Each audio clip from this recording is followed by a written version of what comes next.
everyone. Ohayo gozaimasu. Selamat pagi. Wilujeng enjing. Friends, how many languages that you use every day? 1, 2, or even more? So relate to the language that we use every day. So today I'm Sri Kamala and my partner Mr. Norman are going to explain about languages in context, multilingual societies, and multilingual discourse. So what is multilingual? Multilingual refers generally to situations in which there are speakers of more than one language. Multilingualism as a societal phenomenon. One example of varied multilingual society is present-day India. Mohanty, an Indian social linguist, writes of his own linguistic repertoire. He writes he uses Oriya in his home, English in his workplace, Hindi for television viewing, Bengali to communicate with his domestic helper, a variety of Hindi, Punjabi, Urdu in his marketplaces in Delhi, Sanskrit for his prayer and religious activities, and some conversational cue with accounts for his research in the community. These languages within a mutually complementary and non-competing relationship in his life. So from the example, we can see that Mohanty uses several languages in his daily activities.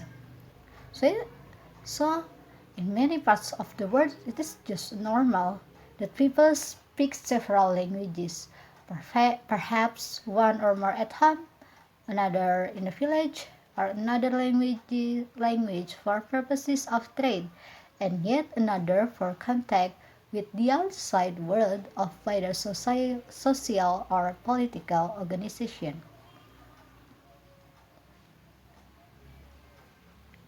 Competencies and convergence in multilingual societies.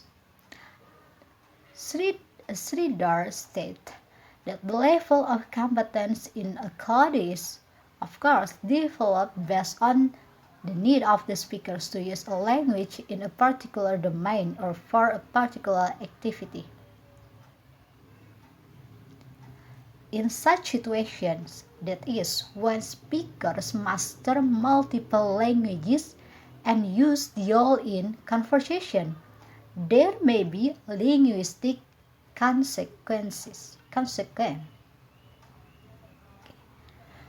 So there will be two: contact language and convergence of the language. Contact language occurs when speakers of two or more languages or varieties interact and influence each other. And then convergence of the language is a type of linguistic change in which languages resemble each other as a result of prolonged language contact and mutual interference. Language ideologies surrounding multilingualism. It is important to note that ideologies about multilingualism are also part of the development of contact linguistics as a field of study, and these influence the terms we use to refer to various contact phenomena. The terms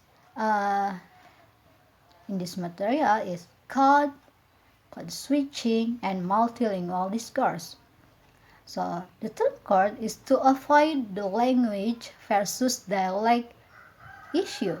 And then the term code switching is to avoid the issue of whether people are speaking multiple language or dialects. And multilingual discourse as a cover term for a number of different linguistic patterns. Linguistic landscape. A linguistic landscape refers to the display of languages in public spaces, including sign, billboard, advertisement, and graffiti.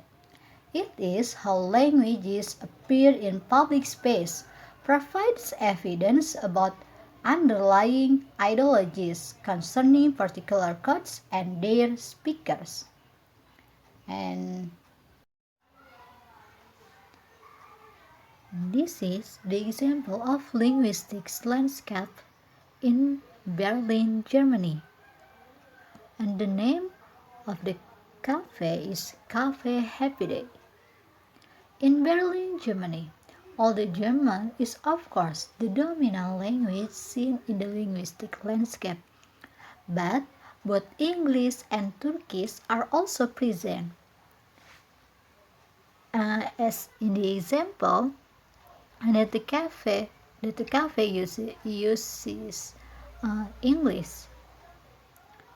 And here is another example of linguistic landscape, still in Berlin, Germany.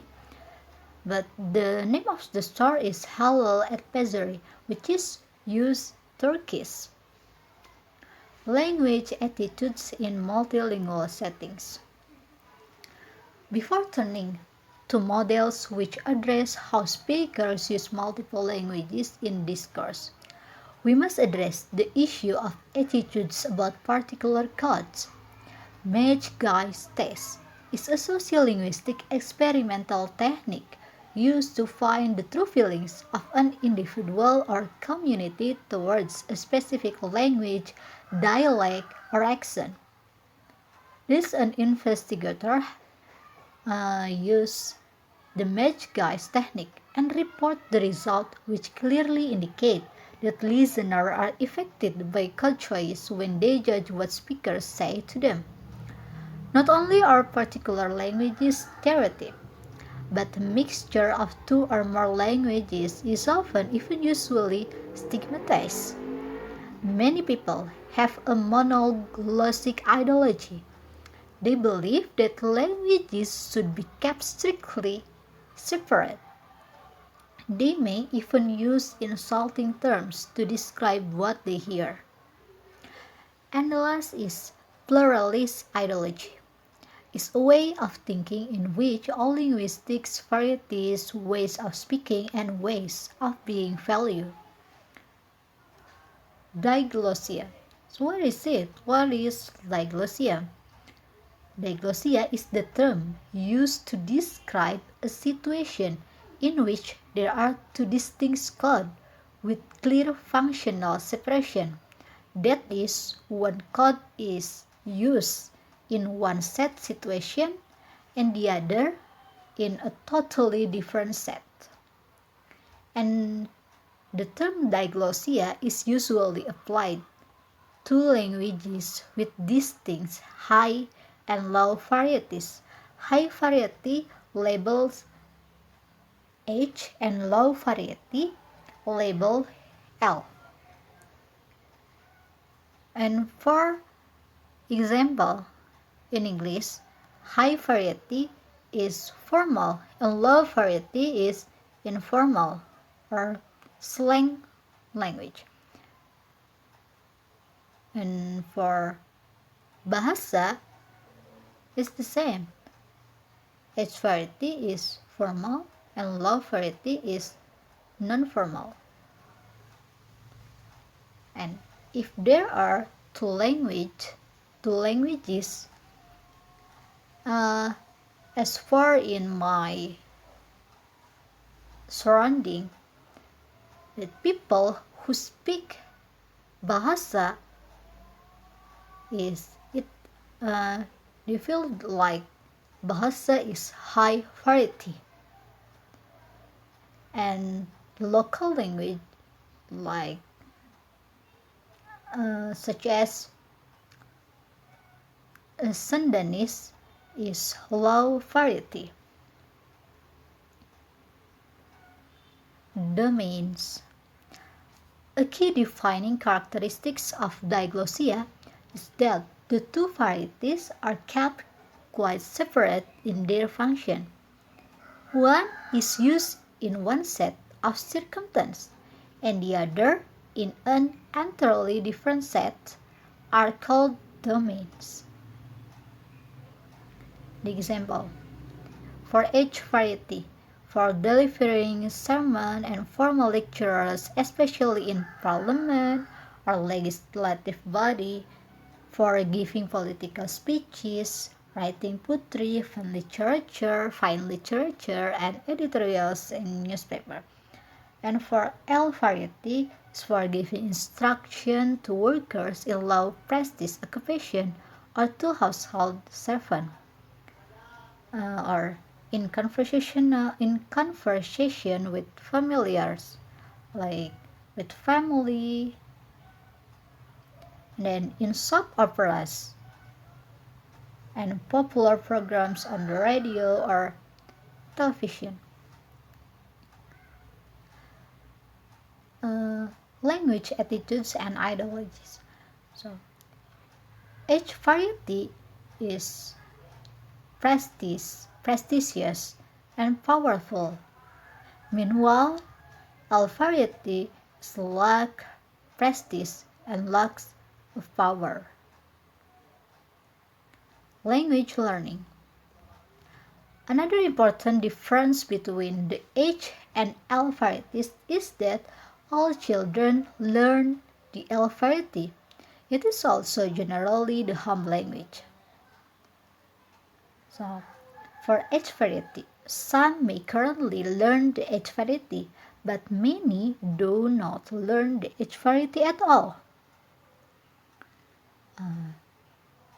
The H variety is also likely to be learned in some kind of formal settings, for example, in classroom.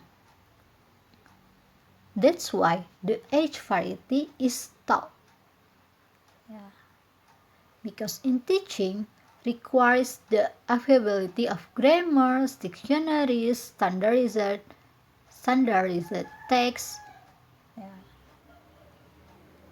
But for L variety, all children learn the L variety, and the L variety is learned. There are usually no comparable grammars, dictionary, or standardized text for the L variety.